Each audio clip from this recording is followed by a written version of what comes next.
Audience member number 1, Yo. number 2, number 3, number 4, number 5.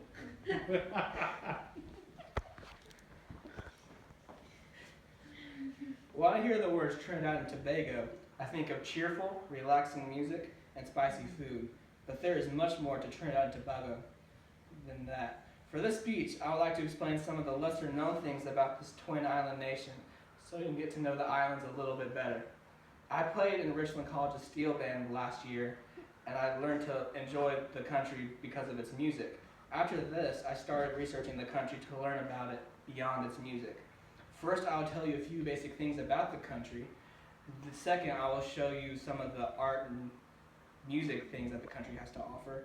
And lastly, I'll show you how their communication styles differ or are similar to that of America's. Let's begin about finding out more about the country.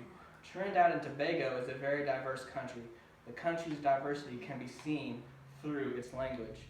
According to everyculture.com's article entitled Trinidad and Tobago, the official language is English at present. Trinidad is multilingual with inhabitants speaking standard and non-standard forms of English, a French-based Creole, non-standard Spanish, and Bopuri. They have many religions being practiced. Many of the inhabitants are either Roman Catholic, Hindu, or evangelical Christians. Their diversity can also be seen through their religions. Trinidad and Tobago is full of great art and music. Music and art is a big part of their culture. Trinidad is famous for its calypso and steel band music. According to the BBC.com's article posted on July 24, 2012, entitled A Brief History of the Steel Pan, the author says the steel pan, possibly the only instrument made out of industrial waste, has become an icon of Trinidadian culture. It's amazing to me how something that's just been made out of trash cans, basically is what they used in that time, has been such a big instrument over the past 60 or 70 years since it was created. This instrument has been in genres of music ranging from the jazz group Spyro Gyra to the rapper Soulja Boy. It's amazing that this simple instrument has covered so much musical ground in its time, and it's been a very short time that this instrument has been around. Famous artists have also been from Trinidad. Peter Minshall was a famous artist and masquerade designer who was raised in Trinidad from a very young age.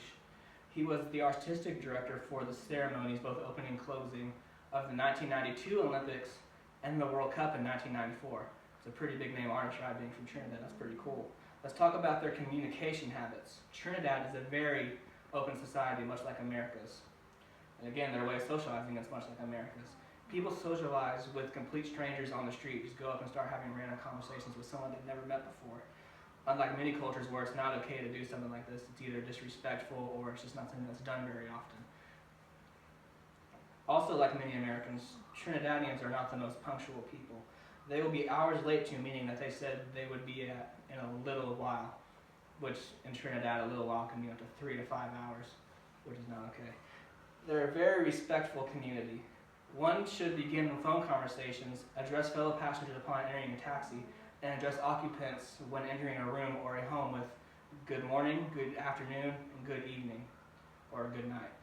This shows the respect and love that the people on this island share with one another. In conclusion, this small country is jam-packed with a lot of diversity. First, I told you about the diversity of Trinidad and Tobago. Second, I showed you the different arts that are prominent in the country. And finally, I told you about the community that the people share, being very, very open with one another and being much like America in that way. Although it's a relatively small country, Trinidad and Tobago has a lot to offer in a very small landmass.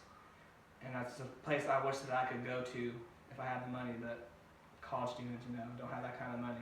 But I wish I could go there, and it's a very nice place to visit.